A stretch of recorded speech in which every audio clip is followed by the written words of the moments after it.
Le nombre de déplacés ne cesse d'augmenter. Il est à un niveau jamais atteint depuis 5 ans. Les différentes crises et conflits dans le monde ne font qu'aggraver une situation déjà dramatique pour des millions de personnes. Antonio Guterres, le haut commissaire des Nations Unies pour les réfugiés et ancien Premier ministre portugais, dresse un tableau critique de la situation. Mr. Guterres. Antonio Guterres, bienvenue sur Euronews. Pour la 5e année consécutive, il y a plus de 42 millions de personnes déplacées dans le monde. Qu'est-ce que cela signifie ? Je pense que c'est une combinaison de 2 facteurs. D'un côté, une multiplication de crises nouvelles. Depuis le début de l'année 2011, la Côte d'Ivoire, la Libye, le Yémen, la Syrie, la Corne de l'Afrique, la Somalie, et plus récemment le Soudan et le Sud-Soudan et le Mali. Et dans le même temps, des crises plus anciennes qui semblent ne jamais s'arrêter. L'Afghanistan, la Somalie ou la République démocratique du Congo. En plus de 5 ans, ces crises ont conduit à plus de 70% de réfugiés dans le monde. La crise économique mondiale affecte-t-elle l'aide aux réfugiés ? La crise économique mondiale a 2 impacts. Elle réduit le montant de l'aide humanitaire pour les personnes dans le besoin, mais elle est aussi un déclencheur d'instabilité et de conflits dans de nombreuses situations. Il y a un lien évident, par exemple, lorsque vous avez des prix alimentaires élevés et une instabilité sociale au niveau urbain.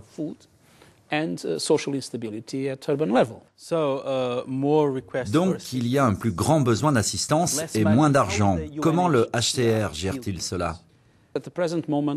Aujourd'hui, il existe 3 énormes crises avec des milliers de déplacés. La Syrie, le Soudan et le Sud-Soudan et le Mali.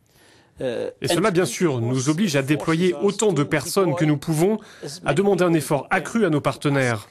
Les ressources financières sont la clé.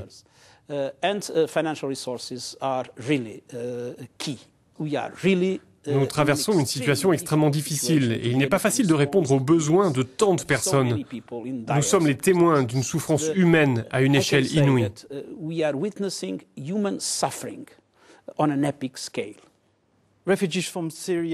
Des réfugiés syriens arrivent presque chaque jour dans les pays frontaliers. Le Conseil de sécurité de l'ONU doit-il en faire plus pour éviter cette situation ?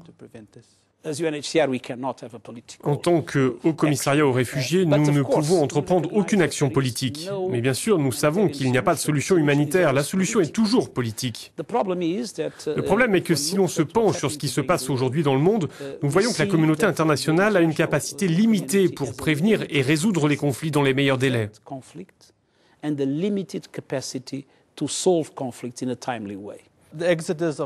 L'exode des Syriens a des répercussions sur les pays voisins. Qui paie l'assistance aux réfugiés ? La situation est différente d'un pays à l'autre. La Turquie a assumé sa responsabilité et assure une protection. Au Liban et en Jordanie, nous coopérons avec les gouvernements respectifs et les autorités locales, mais aussi avec d'autres agences des Nations Unies, avec le Croissant Rouge, la Croix-Rouge et des ONG, avec le soutien de la communauté internationale, les bailleurs de fonds de la communauté internationale, afin de fournir aux gens l'aide dont ils ont besoin. Tout le monde est préoccupé par la situation en Syrie. Mais c'est pire au Mali, car le nombre de déplacés est le double de celui de la Syrie.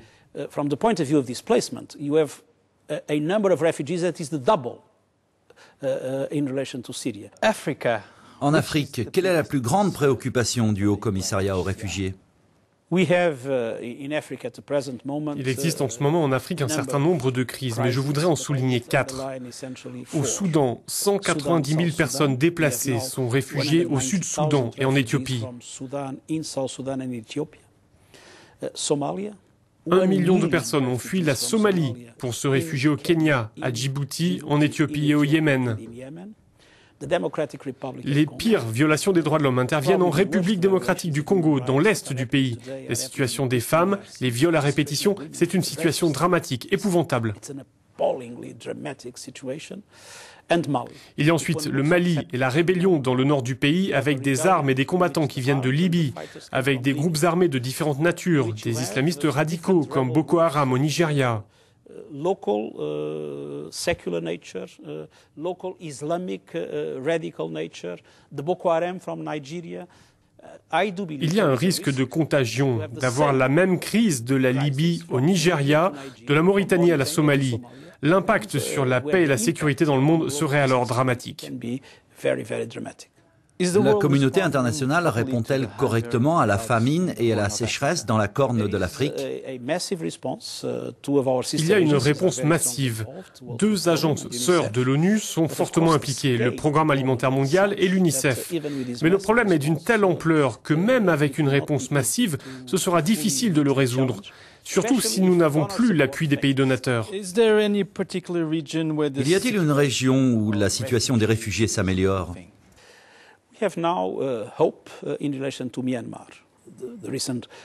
Nous avons beaucoup d'espoir en Birmanie.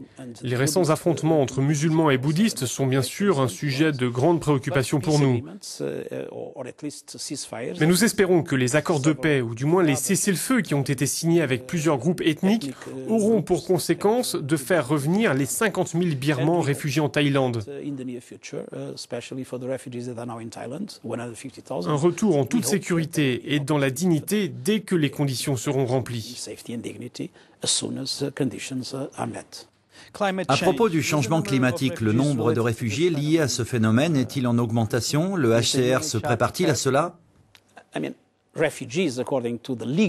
Selon la définition juridique, les réfugiés sont ceux qui fuient un conflit ou des persécutions. Mais il est vrai que nous faisons face à de nouveaux défis.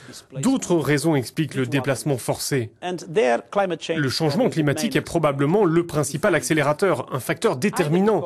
Soit le climat dévaste des environnements où il n'est plus possible de vivre, soit le climat déclenche de nouveaux conflits, de l'insécurité et un exode des populations.